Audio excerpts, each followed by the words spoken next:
les échanges internationaux complètement débridés dans une concurrence généralisée où on délocalise tout, ça c'est plus possible. Et dans le même temps, je pense que la notion de relocalisation solidaire implique non pas qu'on s'enferme dans un enclos, mais qu'on ait une logique de production qui soit soutenable d'un point de vue environnemental et que par ailleurs on puisse avoir une maîtrise démocratique sur ces échanges. C'est ça l'enjeu qu'il y a derrière, mais il y a bien besoin de mondialisation au sens où pour répondre à la crise liée au Covid, il n'y a pas de réponse seule à l'échelle d'un pays.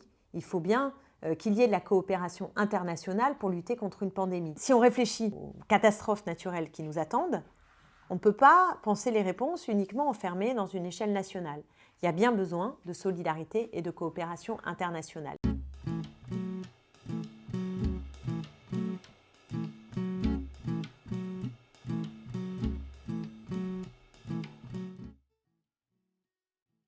Inspirer, expirer, 18. Première action. Bon, alors cette semaine, ça va. Je peux encore tenir pour le coiffeur, mais je promets rien pour les semaines qui viennent. À nouveau, un inspirer-expirer de chez moi, où je suis confinée. Confinée, ce qui met dans une situation extraordinaire, avec un rythme un peu particulier. On est maintenant dans la 4e semaine et je dois dire à toutes celles et ceux qui, peut-être comme moi, sont en ce qu'on appelle le télétravail et en famille, situation tendue dans la journée où j'ai l'impression de courir après le temps entre les tâches domestiques, parentales, et puis l'écriture, les réunions téléphoniques, les visioconférences, le suivi de l'actualité. En fait, ça fait beaucoup de temps et j'ai l'impression que le temps court et qu'on est dans un moment tout à fait anormal par la privation de liberté et par le rythme qui est un rythme inédit où aussi le corps est empêché de bouger et on se sent après plusieurs semaines dans un sentiment qui est un sentiment d'empêchement et de gravité aussi face à la crise sanitaire. Et je trouve que ce sentiment-là, il est presque universel aujourd'hui, c'est-à-dire il crée une communauté de destin et on ressent les choses aux quatre coins de la planète avec une part de similitude qui peut nous indiquer que nous sommes dans un moment où la question de notre destinée commune se pose dans des termes qui sont des termes renouvelés. En même temps, une fois que j'ai dit ça, je sais bien que ma situation, votre situation n'est pas celle d'autres. Et je pense en particulier à celles et ceux qui dorment dans la rue et qui ne sont pas en capacité de se confiner, à celles et ceux qui sont dans les prisons, enfermés avec un risque tout à fait spécifique aussi dans la contagion et dans l'angoisse, aux camps de réfugiés où là aussi on voit qu'il y a des foyers de contagion qui sont hors normes et que mon sentiment par rapport à ces populations fragiles, c'est que l'État n'a pas pris la mesure des choses en réquisitionnant des hôtels pour faire des places et permettre de mettre à l'abri ceux qui dorment dans la rue ou alors de permettre la sortie de prison d'un certain nombre de prisonniers aujourd'hui. Pour ne prendre que ces cas-là, quant aux sans-papiers, ce serait aussi bienvenu qu'on repense au moins le temps de la crise sanitaire, les conditions dans lesquelles ils et elles vivent sur notre territoire, parce que sans droit, c'est aussi très compliqué de pouvoir circuler pour le peu qu'on puisse circuler sans avoir peur d'être en plus d'attraper potentiellement le virus, d'être attrapé par la police et reconduit, ce qui est évidemment très compliqué dans la situation. Et je pense dans les populations qui sont en difficulté, évidemment aux EHPAD parce que après les hôpitaux, on sait que c'est le deuxième lieu où il y a la plus forte mortalité aujourd'hui. On a mis du temps à s'en rendre compte, ça fait longtemps qu'on qu'on tire la sonnette d'alarme plus exactement sur la situation dans les EHPAD et aujourd'hui c'est vrai que c'est à pleurer parce qu'on a le sentiment qu'il y a dans ces EHPAD davantage douces funéraires que de masques, de gants et de protection pour les personnels soignants et que la difficulté pour l'entourage de ne pas pouvoir avoir de contact et pour ceux qui sont dans les EHPAD d'être dans une immense solitude, ça nous place là aussi devant ce défi qui est un défi de notre temps par-delà même la question du coronavirus, qui est de savoir comment on prend en charge le 4e âge dans des conditions de dignité tout simplement. En période de confinement, Je pense également aux violences intrafamiliales. Alors surtout à partir de la 4e semaine de confinement où on voit bien que les tensions sont plus grandes parce que ça nous pèse d'être enfermés. Et j'avais déjà quelques chiffres sur le sujet à la 2e semaine et je pense que maintenant la situation ne risque pas de s'être améliorée. Nous avons eu un cas tragique à Tremblay en France où un père a battu à mort son enfant de 6 ans devant sa femme et ses frères et sœurs. Donc c'est un drame qui évidemment fait froid dans le dos, mais qui nous rappelle que déjà en temps normal, si j'ose dire, il y a un enfant qui meurt sous les coups de l'un de ses parents tous les 5 jours, et encore ce chiffre est sans doute minoré parce qu'il y a des nouveau-nés qui meurent et dans ce cas-là, ça n'est pas comptabilisé puisqu'ils ne peuvent pas s'exprimer, ou parfois des meurtres qui ne sont pas élucidés. Donc on est face à des violences qui sont déjà massives, mais qui, en période de confinement, peuvent être exponentielles. Et elles le sont de façon tout à fait avérée pour ce qui concerne les violences familiales, les violences conjugales. Violences conjugales puisque à la 2e semaine, on a appris qu'il y avait une hausse de 36% de ces violences dans la zone de la préfecture de Paris, pour prendre uniquement cet exemple, sachant qu'il y a des inégalités territoriales et que là, évidemment, que dans ce moment de grande tension, les femmes qui sont dans des maisons qui sont des maisons avec des hommes violents, c'est vraiment, vraiment plus difficile. Et à ce moment-là, je repense à ce milliard que nous avons demandé à l'État depuis maintenant pas mal de mois, et ça va finir par se compter en années, et que nous n'avons pas obtenu, fait absolument cruellement défaut, et qu'aujourd'hui encore, c'est la solidarité d'abord des associations, la solidarité parfois entre amis dans les quartiers, qui permet d'alerter davantage que des moyens publics décents qui soient mis à la disposition aujourd'hui des femmes qui sont victimes. J'ai vu plein de choses se mettre en place. Je pense par exemple aux associations qui ont cherché des appartements pour reloger des femmes victimes de violences conjugales. Et c'est vrai pour les violences conjugales, mais pas seulement. C'est vrai aussi par exemple pour les infirmières qui habitent loin de leur hôpital, et on a vu des propriétaires dire bon écoutez, moi je laisse mon appartement à une infirmière pour qu'elle puisse travailler correctement. Et c'est vrai que dans ce moment, alors que l'État montre ses défaillances, son impréparation, mais aussi ses très grandes défaillances, ce qui frappe en France, c'est la solidarité qui se développe. Alors je ne dis pas qu'il n'y a que de la solidarité, il y a aussi de la méfiance et de la malveillance.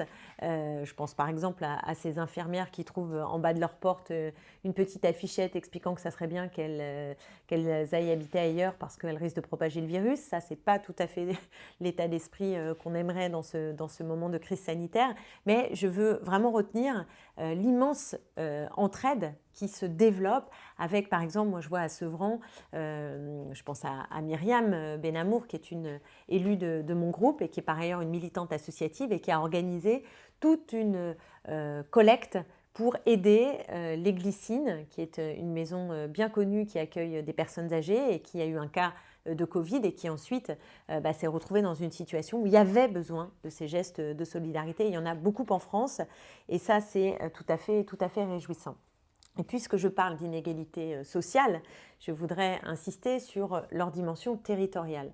Parce que les inégalités, elles sont aussi territoriales. Et quand je les regarde du point de vue de la Seine-Saint-Denis, c'est évidemment frappant. Alors au début, le préfet nous avait rassurés en nous disant qu'au fond, il n'y avait pas plus de mortalité en Seine-Saint-Denis que dans les autres départements. J'en étais très étonnée, mais je me suis dit, bon, il y a une bonne nouvelle, c'est peut-être lié à la jeunesse de la population de notre département. Et puis, très vite, ça s'est assombri, ce paysage, pardonnez-moi, je le dis avec un peu d'émotion, dans la voix, puisque du 21 au 27 mars, les décès ont bondi de 63% dans notre département, alors qu'à Paris, sur la même période, c'est plus 32%, ou alors dans le Val d'Oise, c'est plus 47%. Donc il y a bien une surmortalité dans notre département. Là, malheureusement, j'en suis pas complètement étonnée parce que nous avons des faiblesses structurelles pour affronter le virus. Je pense par exemple aux comorbidités, le fait que dans notre département, dans les populations qui sont les populations socialement les plus défavorisées, on sait qu'il y a davantage d'obésité, davantage de maladies cardiovasculaires, ce qui rend plus vulnérables face au Covid-19 et que par ailleurs nous avons un système de santé, de soins qui est sous-dimensionné. dans notre département. Donc il y a une faiblesse là aussi structurelle qui pose problème et qui nous saute au visage, je dirais, aujourd'hui. L'autre dimension, c'est que on le découvre aujourd'hui, mais les populations de la Seine-Saint-Denis font partie de celles et ceux qui travaillent le plus dans les métiers indispensables. Parce que les caissières de supermarchés, les livreurs, les éboueurs, les femmes de ménage, toutes celles et ceux qui aujourd'hui continuent de travailler dans des métiers qui sont des métiers indispensables, et bien pour beaucoup, ils et elles habitent en Seine-Saint-Denis. Et on l'a vu sur le quai du RER. Une première photo avait circulé sur les réseaux sociaux. On voyait le quai du RER B bondé à la gare du Nord. Certains ont cru que c'était un fake. D'ailleurs, on se dit mais c'est pas possible. Comment peut-il y avoir autant de monde? Eh bien, c'était pas un fake. Check News de Libération a d'ailleurs vérifié cette photo et ce monde-là dit quelque chose de profil de gens qui, parce qu'il n'y a pas suffisamment de masques, de protection dans les supermarchés ou toute une série d'entreprises ou de services publics, eh bien, sont mis en danger potentiellement par le virus davantage qu'ailleurs. Je pense à Paris où vous avez tant de personnes qui peuvent aller se réfugier dans leur résidence secondaire et faire du télétravail. Évidemment, ce ne sont pas les mêmes conditions. Le confinement en Seine-Saint-Denis, pareil, ce n'est pas le même que dans d'autres départements parce qu'il y a davantage de gens qui vivent dans des logements petits, insalubres, et que se confiner quand on est une famille nombreuse dans un 2 pièces, c'est beaucoup plus difficile que quand on vit dans un appartement agréable et grand. Alors j'ai vu que Emmanuel Macron était venu hier en Seine-Saint-Denis, à Pantin, d'ailleurs dans une scène un peu étrange où on voit un attroupement qui est totalement contradictoire dans le message. Dans ce moment, on dit qu'il faut des gestes barrières, etc. Et on a le président de la République qui est là avec l'attroupement et à un moment donné, il ne porte pas de masque. Donc le message est brouillé. Il vient dire attention, respectez bien les règles de confinement et les gestes barrières, et la scène raconte autre chose. Donc il y a évidemment là une dissonance importante, mais surtout il vient dire on n'avait pas prévu en fait que ce serait comme ça. Et il n'annonce rien, c'est-à-dire qu'il n'annonce rien par rapport à la spécificité du département et aux moyens inédits qui devraient s'y développer, depuis bien longtemps d'ailleurs, nous n'avons cessé de tirer la sonnette d'alarme, mais aussi il ne dit rien sur le moment précis pour savoir comment on va pouvoir anticiper la production de tout le matériel dont nous avons besoin pour faire face au Covid et pour nous permettre d'envisager le déconfinement. Parce que s'il n'y a pas les tests et s'il n'y a pas les masques, je ne sais pas comment on peut envisager le déconfinement. Et pour l'instant, les réponses du gouvernement semblent complètement erratiques, enfin je veux dire inorganisées, imprécises, souvent contradictoires dans leur message. Et évidemment, ce n'est pas de nature à apaiser la population dans un moment qui est un moment aussi difficile. C'est pourquoi on entend beaucoup aujourd'hui l'idée que l'État doit redevenir un acteur fort dans la société pour justement organiser et protéger la population. Le retour, c'est un peu l'ambiance du grand retour de l'État, d'un État protecteur. Mais je voudrais mettre, c'est pas un bémol, mais en tout cas une précision sur ce retour de l'État. Parce qu'une fois qu'on a dit retour de l'État, d'une certaine manière, on n'a pas complètement dit la société qu'on veut voir advenir. Parce que moi, si le retour de l'État, c'est par exemple la surveillance généralisée avec du tracking partout et de la géolocalisation, ce n'est pas l'État qui, moi, m'intéresse. Et c'est pourquoi je pense que la notion de bien commun, d'appropriation sociale, qui est un peu complexe comme expression, l'appropriation sociale, mais ça dit quelque chose, ça dit que ce n'est pas simplement la sphère d'action de l'État qui doit être au service du bien commun, mais l'ensemble de l'économie qui doit se tourner vers une logique de bien commun.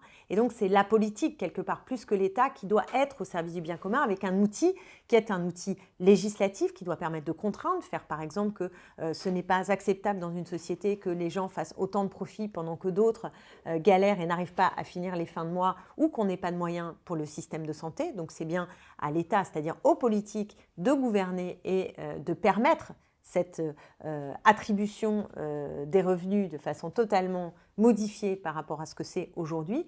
C'est important aussi qu'on ait un lieu qui permette de centraliser, par exemple, la transition énergétique, indispensable si on veut faire face à la crise climatique, mais ça ne se fait pas que par de la nationalisation ou de la réquisition, même si c'est décisif et ce sont des outils majeurs pour intervenir, mais ils ne sont pas forcément les seuls, et je veux juste dire ça, préciser ça. Par exemple, Luxfer, dont j'ai demandé d'ailleurs la réquisition et la nationalisation, mais on aurait pu aussi imaginer que des modèles autogestionnaires sont possibles, de basculer en scope, et que cette entreprise serve l'intérêt général tout en étant dans un mode qui est un mode démocratique de gestion interne de l'entreprise et tourné vers un objectif qui est un objectif de bien commun.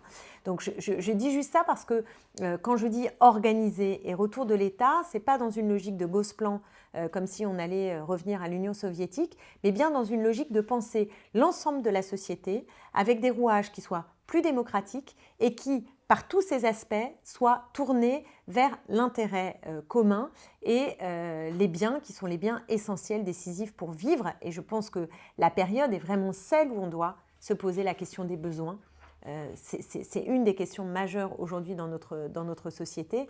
Et j'ai beaucoup aimé, par exemple, les travaux de Bruno Latour et les textes que vient de publier Bruno Latour sur ce sujet, puisqu'il nous invite justement à réfléchir à l'important et au dérisoire. Et chacune et chacun d'entre nous peut faire cette expérience que parce que nous sommes confinés, il y a plein de choses auxquelles nous n'avons pas accès. Réfléchir à ce qui nous manque vraiment et ce qui ne nous manque pas vraiment, c'est aussi un moment de remise en cause individuelle et collective. Ensuite, vient aussi dans le débat cette question de la démondialisation, en tout cas de mise en cause de la mondialisation. Là aussi, il y a quelque chose de juste parce que les échanges internationaux complètement débridés dans une concurrence généralisée où on délocalise tout, ça, c'est plus possible. On voit bien les limites effrayantes de ce modèle de développement. Mais dans le même temps, je pense que la notion de relocalisation solidaire implique non pas qu'on s'enferme dans un enclos, mais qu'on ait une logique de production qui soit soutenable d'un point de vue environnemental et que par ailleurs on puisse avoir une maîtrise démocratique sur ces échanges. C'est ça l'enjeu qu'il y a derrière, mais il y a bien besoin de mondialisation au sens où pour répondre à la crise liée au Covid, il n'y a pas de réponse seule à l'échelle d'un pays. Il faut bien qu'il y ait de la coopération internationale pour lutter contre une pandémie. C'est la même chose sur la crise climatique. C'est-à-dire que si on réfléchit aux catastrophes naturelles qui nous attendent, on ne peut pas penser les réponses uniquement enfermées dans une échelle nationale. Il y a bien besoin de solidarité et de coopération internationale. Donc je dis relocalisation, oui, non à la globalisation néolibérale actuelle parce qu'elle nous amène dans le mur, mais dans le même temps, ce qu'on veut penser, c'est une mondialité qui permettent, là encore, de préserver le bien commun, la vie humaine et l'environnement qui permet tout simplement à la vie humaine d'exister sur la Terre. De la même manière, on le voit sur la récession économique parce qu'elle va être dans chaque pays, mais elle va être mondiale et extrêmement violente puisque la récession, alors là pour la localiser en France, on sait que sur les 3 premiers mois de l'année, on a perdu 6% de PIB, produit intérieur brut, mesure de la richesse qui est d'ailleurs totalement datée et qu'il faudrait revisiter parce qu'il y a des choses qu'on ne comptabilise pas dedans, d'autres qui semblent être des mesures de la richesse alors qu'elles ne sont pas de véritable richesse, si on raisonne 3 secondes sur ce qu'est le consumérisme aujourd'hui. Mais je prends cette mesure parce que c'est celle qui est dans le débat public aujourd'hui et que ce qui nous attend, c'est 1,5% de PIB en moins par quinzaine dans le cas du confinement tel qu'il existe. Donc ça va totalement bouleverser la donne et nous plonger dans une récession économique. Et là, de 2 choses l'une. Soit on cherche à relancer la machine telle qu'elle dysfonctionnait avant, soit on profite d'une certaine manière de cette récession économique pour se poser les bonnes questions du fonctionnement économique et de la part du monde de la finance dans ce fonctionnement économique. Et je crois que la solution, la sortie des crises, pas simplement du Covid, mais des crises que nous traversons, elle suppose non pas de relancer le business as usual, comme on dit, mais bien de faire un changement profond de modèle de développement. Et d'une certaine manière, la récession peut nous y amener, sauf si ceux qui gouvernent décident de faire un choc néolibéral, comme je l'ai déjà dit dans le précédent Inspirer-Expirer, qui nous amènerait vers une plus grande régression encore. Mais je veux être, pour terminer, optimiste, parce que c'est toujours l'occasion des crises de telle ampleur de se remettre en cause et d'imaginer un saut dans quelque chose qui soit nouveau. C'est une opportunité, mais pour y arriver, pour rester optimiste, la condition sine qua non, c'est qu'il y ait suffisamment de personnes qui soient décidées, déterminées à engager ce changement social et écologiste. Et d'ailleurs, j'ai trouvé très réjouissant qu'il y ait eu ce qu'on appelle l'appel des 18 ONG, syndicats, associations qui disent plus jamais ça. Plus jamais ça, qui appellent justement à cette réorientation profonde du cours de notre développement et de notre façon de penser pour reprendre la main sur la finance et permettre la transition écologiste d'advenir et davantage de justice sociale et de liberté. Et pour tout ça, c'est très important qu'on ait justement une mobilisation rassemblée du point de vue social, mais aussi sur le terrain politique. Et pour l'instant, on ne voit pas encore émerger le coordonné politique à cet appel du mouvement social. Mais rassurez-vous, beaucoup y travaillent, et j'en fais partie. Et je vous assure qu'en ce moment, on est confinés, on est concentré évidemment sur la crise sanitaire, mais je crois que notre responsabilité, c'est aussi de travailler à cette perspective politique. Et je peux vous dire que le téléphone sonne, les visioconférences sont importantes et qu'on essaye de travailler à un cadre qui soit un cadre politique innovant, qui permette justement d'ouvrir cette espérance. Il le faut d'urgence parce que le pouvoir en place continue son carnage et que les néofascistes sont là en attendant leur heure et que donc c'est à nous aujourd'hui de déjouer le piège de cet enfermement dans deux hypothèses qui n'en sont pas et d'ouvrir la perspective qui permet tout simplement que nos vies vaillent la peine d'être vécues.